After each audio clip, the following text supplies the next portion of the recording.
मैं आपको बता रहा हूँ एजुकेशन। एजुकेशन क्या है? हम स्कूल आते हैं पढ़ने के लिए और एग्जाम पास करके और क्लासेस में चले जाते हैं। तो स्कूल में एक तो पढ़ाई होती है, इसके अलावा हमारे कुछ और गुणों का विकास होता है जो कि बाहर, स्कूल के बाहर जो जीवन है, जो स्कूल की खिड़की के बाहर का जीवन है, उस जीवन को समझने में वो हमारी बहुत मदद करते हैं। शिक्षा के मुख्यतः 3 कंपोनेंट होते हैं। एक ये है आईक्यू, दूसरा है ईक्यू और तीसरा है एसक्यू। आईक्यू को कहते हैं इंटेलिजेंट क्वेश्चन, ईक्यू को कहते हैं इमोशनल क्वेश्चन और एसक्यू को कहते हैं सोशल क्वेश्चन। तो जो आईक्यू आज की शिक्षा व्यवस्था में जो सबसे ज्यादा एम्फेसाइज किया जाता है वो आईक्यू बेस्ड एजुकेशन को किया जाता है। आईक्यू बेस्ड एजुकेशन क्या है कि भाई अच्छे से पढ़ो, 90% मार्क्स लाओ, 99% मार्क्स लाओ, डॉक्टर बनो, इंजीनियर बनो, आईएएस बनो। वो टोटली एम्फेसाइज है आईक्यू वाली एजुकेशन।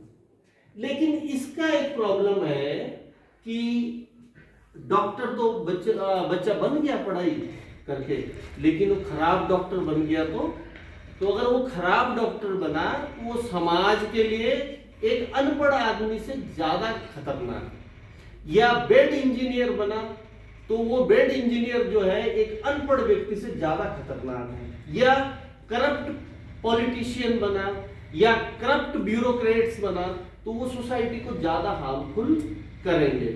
इसलिए कंप्लीट एजुकेशन सिस्टम में इमोशनल कोशेंट और सोशल कोशेंट ये भी सम्मिलित होने चाहिए। जिस बच्चे का आईक्यू ठीक ठाक है, ईक्यू और एसक्यू ये दोनों कंपोनेंट मजबूत है, तो इसकी बहुत बड़ी संभावना है कि वो बच्चा आगे जाकर के ज्यादा सफल होगा।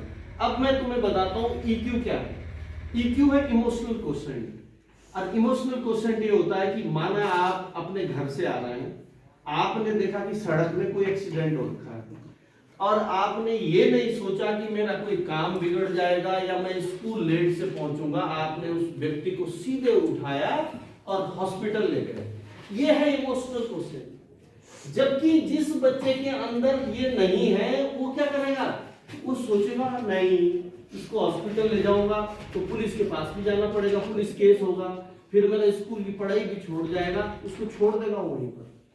तो ऐसा व्यक्ति सिर्फ व्यक्ति है, वो एक इंसान नहीं है। और सोशल कोशेंट क्या होता है? देखिए, आप अपने अगल बगल के सुख दुख में शामिल होते हैं, आप अगल बगल की शादियों में पार्टिसिपेट करते हैं, उनकी खुशी में नाचते हैं, उनके दुख में उनका हाथ बढ़ाते हैं, तो उसको कहते हैं सोशल कोशेंट। तो कंप्लीट एजुकेशन वो है जिसमें हम आईक्यू का भी ध्यान रखें, ईक्यू का भी ध्यान रखें और हमारा डेवलपमेंट ईक्यू और एसक्यू का भी हो।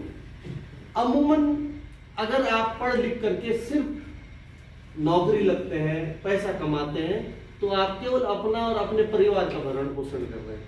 लेकिन इसके अलावा आप समाज को क्या दे रहे हैं, अपने आसपास को क्या दे रहे हैं, ये ज्यादा इंपॉर्टेंट है। तो पढ़ाई लिखाई के साथ साथ हमारे इन पक्षों का विकास भी होना आवश्यक है। और आजकल आप देख रहे होंगे कि पढ़ा लिखा आदमी ज्यादा खराब क्यों हो रहा है? क्योंकि उसकी कंप्लीट एजुकेशन नहीं हो पा रही है। तो हमें इस बात का ध्यान रखना है कि हम समाज के साथ भी जुड़े रहें, हम दूसरे के सुख दुख के साथ भी जुड़े रहें और हम अपनी पढ़ाई भी करें। और एक बात और ध्यान रखें, पढ़ाई के साथ साथ हम जीवन में बहुत सारे काम नहीं कर सकते हैं, लेकिन हर व्यक्ति को भगवान ने कुछ एक ऐसी यूनिक क्वालिटी दी है कि वो है उसके अंदर और वो उस काम को बहुत बेहतर तरीके से कर सकते हैं। हमें अपनी उस क्वालिटी को पहचानना है और उसके विकास में उस ओर ज्यादा ध्यान देना है। जैसे हम कोई काम कर रहे हैं तो हम उसको जो है बहुत सावधानी से और बहुत प्रेम पूर्वक करें। एक बार बेटा मदर टेरेसा को जब उनको नोबेल प्राइज मिल रहा था तो उनसे पूछा गया कि भाई आप अपने इस प्राइज पर, आपने इतना बड़ा काम किया है, आपको ये प्राइज मिल रहा है, आपको कैसा लग रहा है?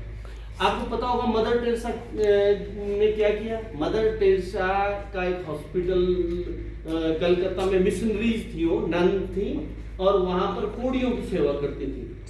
तो उन्होंने कहा था उस इंटरव्यू में कि we can not do great things, we do small things with great love.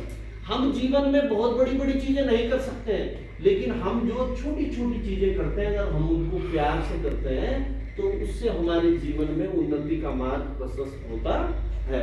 और इसका एक और उदाहरण भी है। आपने जॉर्ज डब्ल्यू वॉशिंगटन, अमेरिका के जो पहले राष्ट्रपति थे, उनके बारे में यदि पढ़ा होगा तो आपको पता होगा कि बहुत गरीब फैमिली के थे और उनके मन में ये इच्छा हुई कि मुझे आगे पढ़ना है। तो उस समय आज के दौर की तरह एक दो किलोमीटर पे स्कूल तो होते नहीं थे, बहुत ज्यादा पॉवर्टी थी। एजुकेशन प्राप्त करना किसी बच्चे के लिए सौभाग्य का विषय होता था। तो वो अपने शहर से दूर, वर्जीनिया एक शहर अमेरिका का, वहां पर जो है जाते हैं स्कूल में एडमिशन लेने के लिए, क्योंकि स्कूल उनके घर से बहुत दूर रहता है। तो कई दिनों की यात्रा के बाद उनके कपड़े जो हैं वो गंदे हो जाते हैं, नहाए नहीं है वो कई दिनों से। तो जैसे ही वो वर्जीनिया शहर में जाते हैं और दूसरे दिन जो है स्कूल प्रिंसिपल के पास जाते हैं कि मैं इस स्कूल के में एडमिशन लेना चाहता हूँ, पढ़ना चाहता हूँ। तो मैडम उनको देखती है ऊपर से नीचे तक, बोली यार इतना गंदा मैला कुचला लड़का और हमारे इतने प्रेस्टीजियस स्कूल में दाखिला लेना चाहता है।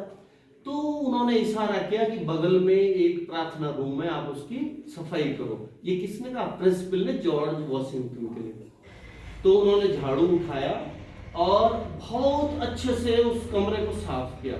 और जब वो कमरा साफ हो गया तो उन्होंने प्रिंसिपल मैडम से कहा कि madam I have completed my work, आप देख लें मैंने कमरा साफ कर लिया।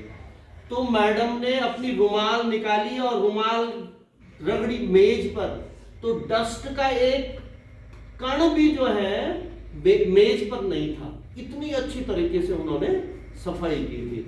तो फिर मैडम ने कहा मुझे लगता है कि मुझे इस बच्चे को एडमिशन दे देना चाहिए। तो वही बच्चा जो है अमेरिका का पहला राष्ट्रपति बना।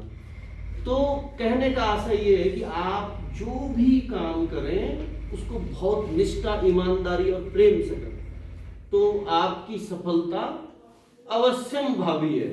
और मैं जैसे बार बार कहता हूं कि हमारा किसी से कोई कंपटीशन नहीं है, हमारे किसी से कोई प्रतियोगिता नहीं है। हमारी प्रतियोगिता किससे? स्वयं से।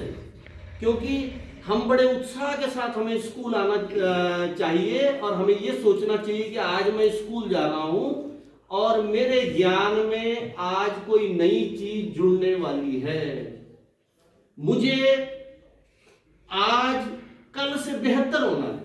जो मेरा बीता हुआ कल है उससे मुझे आज बेहतर होना है। तो मैं एक लाइन कहता हूं बार बार कि कुछ लिख के सो, कुछ पढ़ के सो, तू जिस जगह जागा सवेरे उस जगह से बढ़ के सो। Thank you.